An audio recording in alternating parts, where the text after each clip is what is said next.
আবহের রসিক টিমের সাথে আজকে বাইরের দেশের একটা দল। ওকে, ব্যাট করছে আবহের রডি। সুন্দরভাবে তার ব্যাটের ভঙ্গিমা অসাধারণ অসাধারণ অসাধারণ।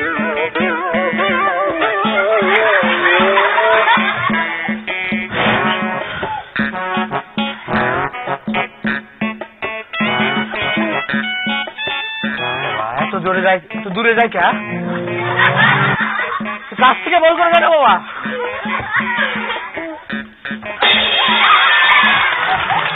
বল মাঠের বাইরে এবং ছক্কা। তোমাদের সামনে আমি কে? ব্যাট হাতে তাই ব্যাটম্যান। আমি আবহের রডি এবং এ পাশে রয়েছে কিমিয়া ম্যাডাম এবং এ পাশে হচ্ছে ফাইজাক। হাততালি হয়ে যাক। আচ্ছা, বলতে পারো কে খেলা সম্পর্কে অনেক কিছু বোঝে, অনেক কিছু বোঝে সব, কিন্তু ভালো খেলতে পারে না? সেটা কে? সেটা হচ্ছে আমাদের টিমের কোচ এবং আমাদের এই খুদে রসিকরাজ টিমের কোচ আমাদের ডিরেক্টর স্যার। হাততালি তার জন্য। ওকে, এবার খেলা শুরু করবো, কিন্তু তার আগেই ডেকে নিচ্ছি প্রথমেই আসছে দুইজন, ফাইক এবং আশনুর।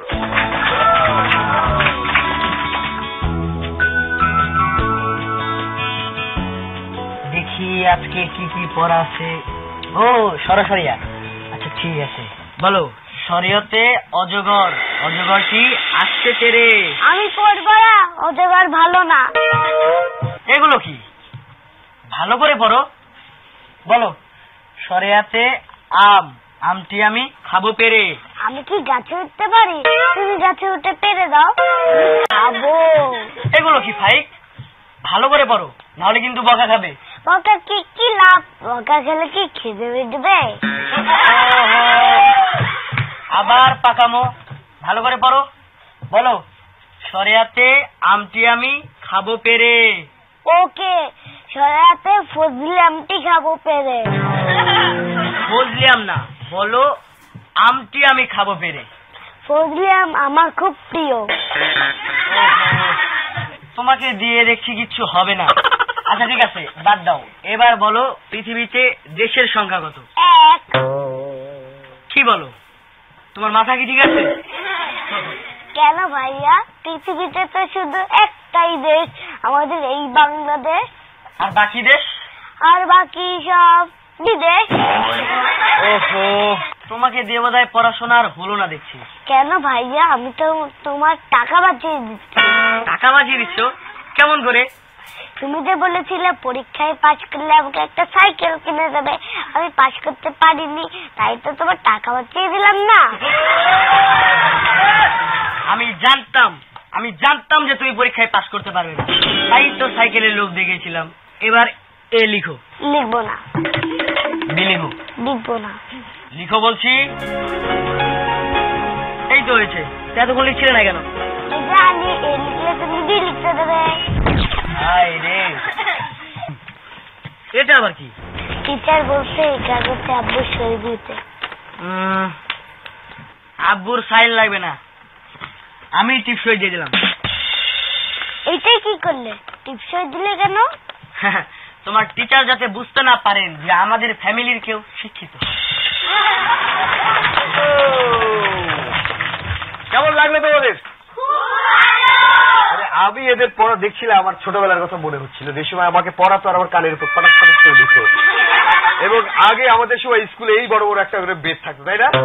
তোমরা দেখো, তোমরা জানো না, তোমাদের বেদ দেখতে হলে এখন জাদুঘরে যেতে হবে, ঠিক না? আচ্ছা, কি পড়াশোনা কিছু শিখলে? হাতে ফজলি আমটি খাবো পেরে। আমি একবার এক পিচ্চিকে পড়াচ্ছিলাম, ও বললো তো অজগর ভালো না, তো আমি একবার পড়াচ্ছিলাম, বলো শরীয়তে অজগরটি আসতে পেরে। এবার আসছে আমাদের পরবর্তী বন্ধু, ঢাকার বন্ধু আসছে আমৃত।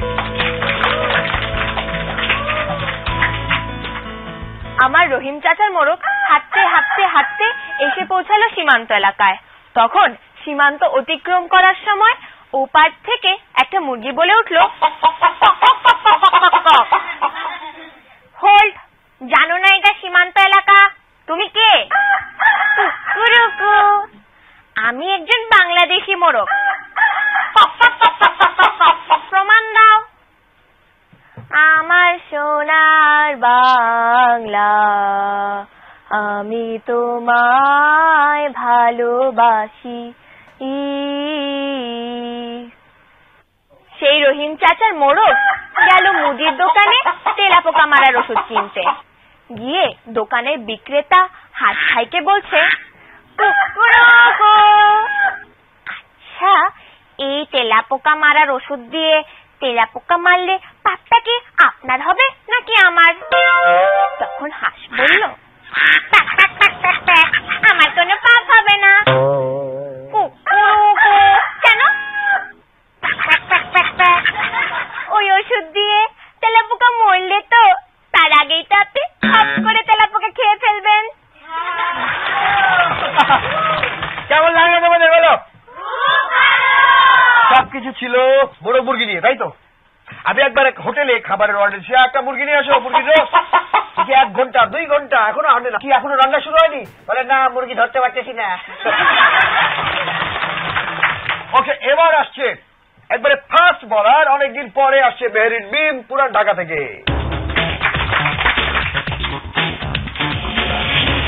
সেদিন আমার ছোট ভাই আলভি দৌড়ে মাকে গিয়ে বলল, মা মা, আজ না আমরা ডাকটিয়ন খেলেছি। বাবা, তোরা এত চিঠি কোথায় পেলি? কেন মা, বিদেশ থেকে বাবার লেখা সব চিঠিগুলো পাশের বাড়ির বন্ধুদের বিলিয়ে দিয়ে এসেছি। সেদিন আমাদের শফিক স্যার শাওলিনকে জিজ্ঞেস করলো, বলো তো পিঁপড়া আমাদের কি উপকার করে? কেন স্যার, মা কোথায় মিষ্টি রাখে তা সহজেই বুঝতে পারি। সেদিন নবনীতা শাওলিনকে বলল, জানিস পৃথিবীটা না দিন দিন মেধা শূন্য হয়ে যাচ্ছে। কি করে বুঝলি? দেখছিস না, নিউটন গত হয়েছেন, আইনস্টাইন মরে ভূত হয়ে গেছে, হকিংসও মরি, আর সবচেয়ে বড় কথা, আমার শরীরটা ভালো যাচ্ছে না। কেমন লাগে তোমাদের বলো? বন্ধুরা, নিয়ে নিচ্ছে ছোট্ট একটা বিরতি। বিরতির পর আবার শুরু করছি তোমাদের প্রিয় অনুষ্ঠান খুদের রসিকরা। এবার আসছে আমাদের স্পিন বলার ঢাকার বন্ধু, আসছে স্বর্ণলতা।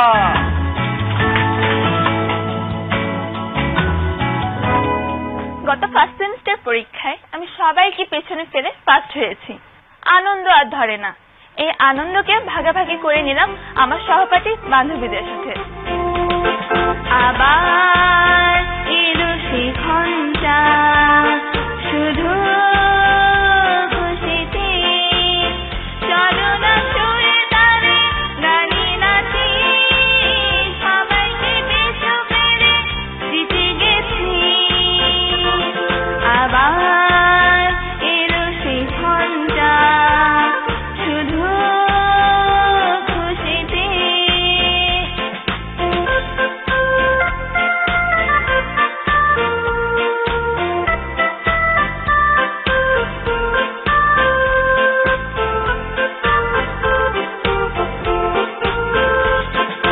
ধনে ধনে নেচে ওঠে মনটা, খুশিতেও সাথে ছোট বোনটা, সুখীরাও পিছু পিছু ঘুরেছে, আনন্দে ডানা মেরে উঠছে, এই সুর বাতাসের পিছে, বয়ে যাচ্ছে সুরে প্রান্তে, এই সুর বাতাসের পিছে, বয়ে যাচ্ছে সুরে প্রান্তে।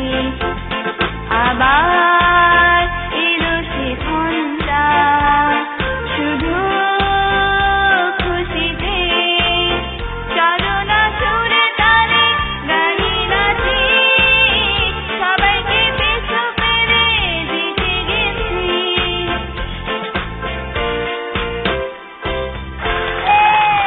ফার্স্ট সেমিস্টার পরীক্ষার মতো কলেজের সাংস্কৃতিক প্রতিযোগিতায়ও আমি কবিতা এবং গানে ফার্স্ট হয়েছি। বাড়ি ফেরার পর দাদু আমাকে প্রশ্ন করলো, কি রে, তোর চোখে মুখে এত খুশি কেন? আমার মনে বাস করে খুশি ও দাদু ভাই, আমার মনে বড় বসত হাসি খুশি ও দাদু ভাই আমার মনে বসত হাসি খুশি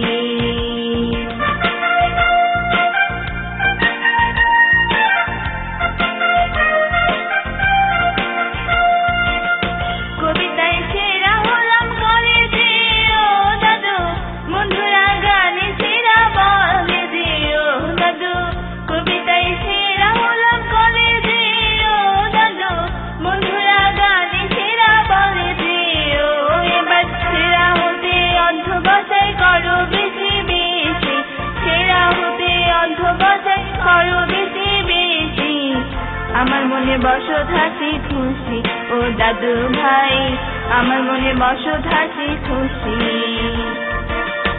আমার মনে বাস করে খুশি ও দাদু ভাই আমার মনে বসত হাসি খুশি ও দাদু ভাই আমার মনে বসত হাসি খুশি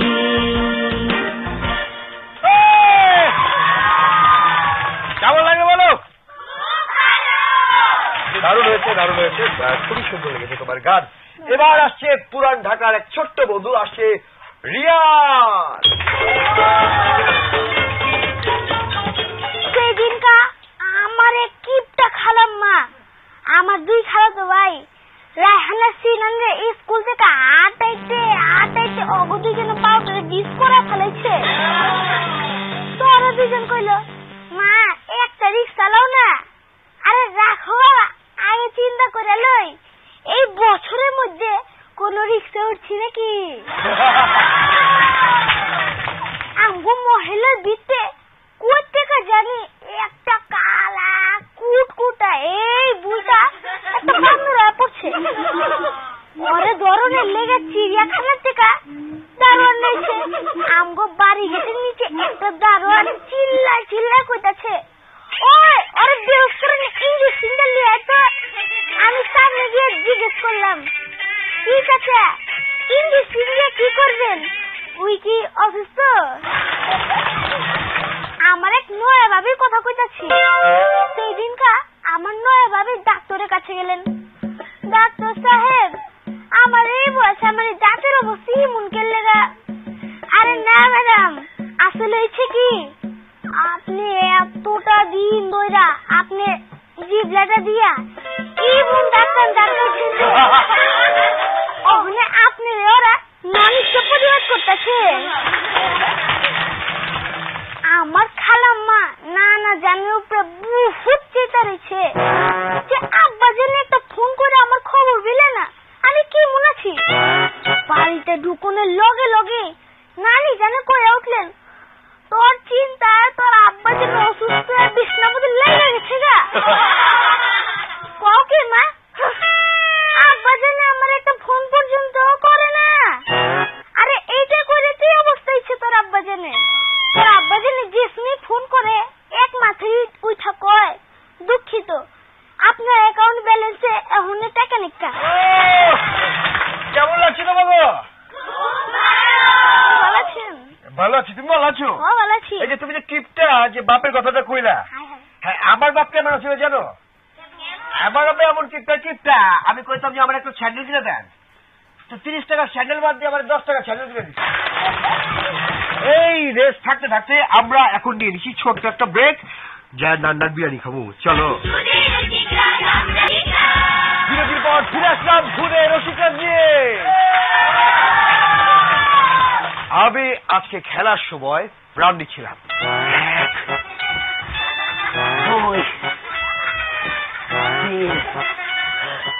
4 রান দিব এমন সময় হঠাৎ বল এসে লাগলো আমার পায়ে, কিন্তু আম্পায়ার আমাকে আউট দিয়ে দিল। কেন? আমি তো আবার বললাম আউট দিলেন কেন? বলছে তোমার রানে লাগছে, রান আউট। ব্যাট করা শেষ, এবার বল করতে হবে, কিন্তু তার আগে ডেকে নিচ্ছি পাবনার বন্ধু আরাম।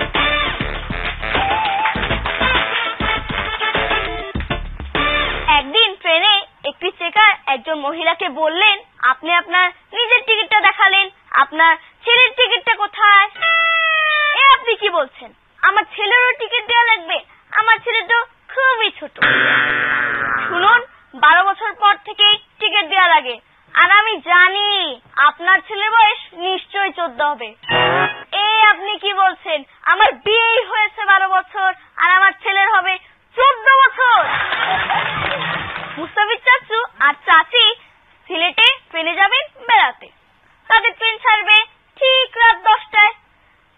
আমার চাচু আর চাচি বিকেল 5টার সময় স্টেশনে হাজির। মুস্তাফিজ, আমি এই মাত্র টিকিটে দেখলাম যে আমাদের ট্রেন ছাড়বে ঠিক রাত 10টায়, আর তুমি আমাকে নিয়ে বিকেল 5টার সময় হাজির। আমি এতক্ষণ বসে কি করব? আসলে বাসায় ফেলে আসা জিনিসগুলোর কথা আমার একদমই মনে পড়ে না, তাই তো আজ সময় নিয়ে বের হয়েছি যাতে বাসায় ফেলে আসা জিনিসগুলো আবার নিয়ে আসতে পারি। ট্রেন আসছে না বলে পায়েন মামা বসে বসে অধৈর্য হয়ে গেলেন। তখন তিনি স্টেশন মাস্টারকে গিয়ে বললেন, আচ্ছা ভাই, টাইম চার্টে লেখা আছে যে ট্রেন ছাড়বে ঠিক দুপুর 1টায়, আর আপনাদের ঘড়িতে বাজে 2:15। যদি ট্রেন ঠিক সময় নাই আসে তাহলে টাইম চার্ট আর ঘড়ি রেখে কি লাভ? শুনুন, এজন্যই তো ওয়েটিং রুম বানানো হয়েছে। যদি ট্রেন ঠিক সময় আসতো তাহলে আপনারা বলতেন ওয়েটিং রুম রাখার দরকার কি? একদিন উকিল সাহেব একজন সাক্ষীকে বললেন, আচ্ছা ভাই, আপনার বয়স কত? স্যার, 40 বা 50 হইব।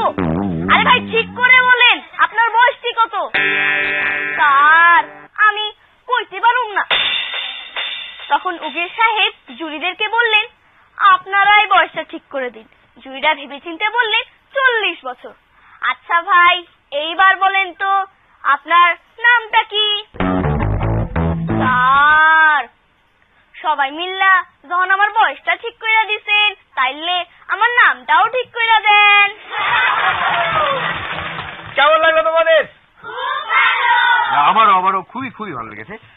আবার হাতে বল, যার হাতে বল থাকে সে হচ্ছে ক্রিকেটার, আর যার হাতে ঢেল থাকে সে হচ্ছে ক্রিকেটার।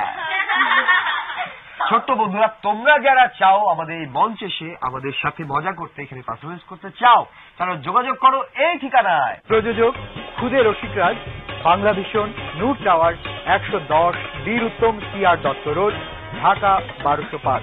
আমাদের তোমরা ফোন করতে পারো। ফোন করার নাম্বার হচ্ছে 96-320-30 থেকে 45 পর্যন্ত। এবার আসছে নারায়ণগঞ্জের ছোট্ট বন্ধু, নারায়ণগঞ্জের বন্দর থেকে আসছে প্রান্তি।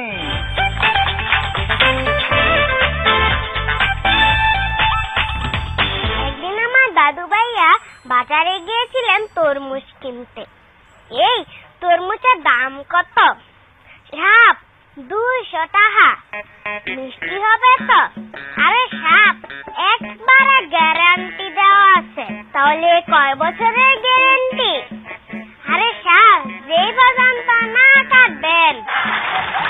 একদিন আমার দাদু ভাইয়া বাজারে গিয়েছিলেন মরিচ কিনতে। এই 2 টাকার কাঁচামরিচ দে তো। সাপ নেন। এ কি, তুই আমার হাতে কাঁচামরিচ না দিয়ে কাঁচামরিচের বড় দিচ্ছিস কেন রে? আরে সাপ, এই যাবা না, 2 টাকার কাঁচামরিচ পাওয়া যায় না, কাঁচামরিচের বড়ই পাওয়া যায়। একদিন আমার চাচু আমালাকে বললেন, এই আমালা, তোর আম কি ল্যাংড়া? আরে সাপ, আম যদি ল্যাংড়াই নেই তো তাই কি মাথায় দিল্লা রাস্তায় রাস্তায় ঘুরতাম? একদিন আমার আম্মু বুয়াকে বললেন, এই বুয়া, আমি বেশি কথা বলা মোটেও পছন্দ করি না। আমি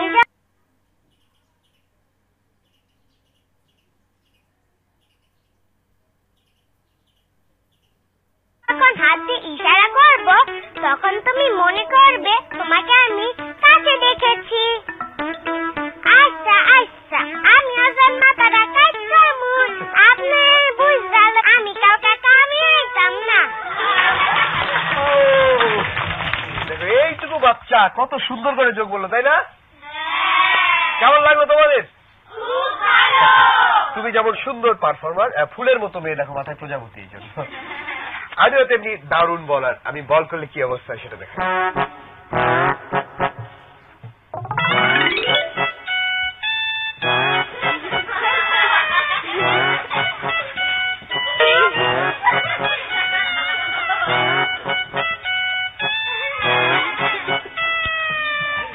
আচ্ছা, আমি ফিল্ডিং দিই কেমন করে সেটা দেখো।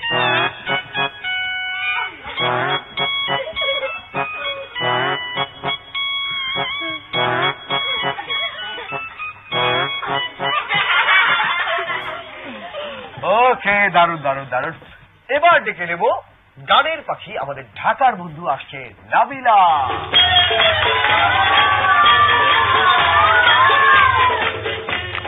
সেদিন হাফ ইয়ারলি পরীক্ষা দিতে গিয়ে স্কুলের প্রশ্নপত্র পেয়ে কি যে খুশি, সব কমন পড়েছে। তোমরা লেখো গো বসিয়া, পরীক্ষাতে পড়ছে কমন যাবে গো চমকিয়া। তোমরা লেখো গো বসিয়া, পরীক্ষাতে পড়ছে কমন যাবে গো চমকিয়া। এগো পরীক্ষাতে পড়ছে কমন যাবে গো চমকিয়া। এগো পরীক্ষাতে পড়ছে কমন যাবে গো চমকিয়া। পরীক্ষাতে পড়ছে কমন যাবে গো চমকিয়া। তোমরা লেখো গো বসিয়া, পরীক্ষাতে পড়ছে কমন যাবে গো চমকিয়া।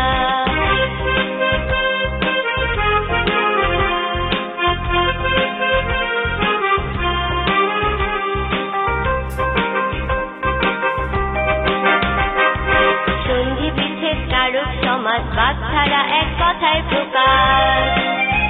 হ্যাগো ব্যাকরণে থাকবে হাইমার্ক হাসিয়া হাসিয়া। হ্যাগো ব্যাকরণে থাকবে হাইমার্ক হাসিয়া হাসিয়া। পরীক্ষাতে পড়ছে কমন যাবে গো চমকিয়া। তোমরা লেখো গো বসিয়া, পরীক্ষাতে পড়ছে কমন যাবে গো চমকিয়া।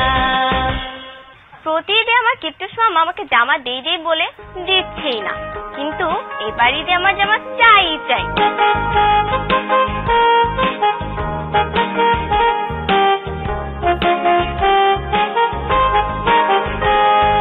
হায়রে মামা রঙিন জামা এবার ঈদে চাই।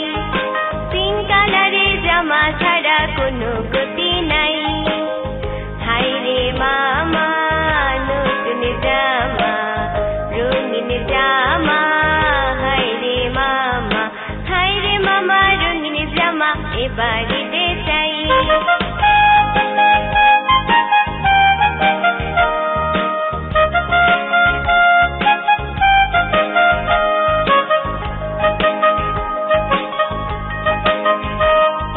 বড় চাচা কিনছে জামা ব্র্যান্ড দেখিয়া। বাবা দিতে নীল ফতুয়া আবেগ মাখিয়া।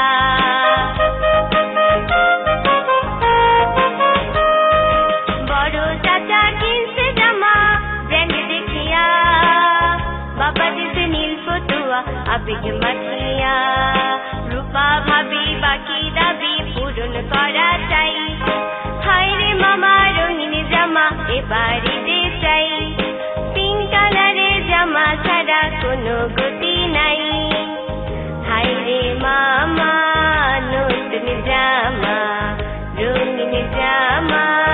হায়রে মামা, হায়রে মামা রঙিন জামা এবার ঈদে চাই। অনেক সুন্দর গান করেছে নাবিলা, ওর জন্য একটা হাততালি দাও। আগামী বিশ্বকাপে বাংলাদেশ চ্যাম্পিয়ন হবে এই কামনা রেখে আজকের মতো শেষ করছি। খুদে রসিকরা হায়রে মামা রঙিন জামা এবার ঈদে চাই। পিঙ্ক কালারের জামা ছাড়া কোনো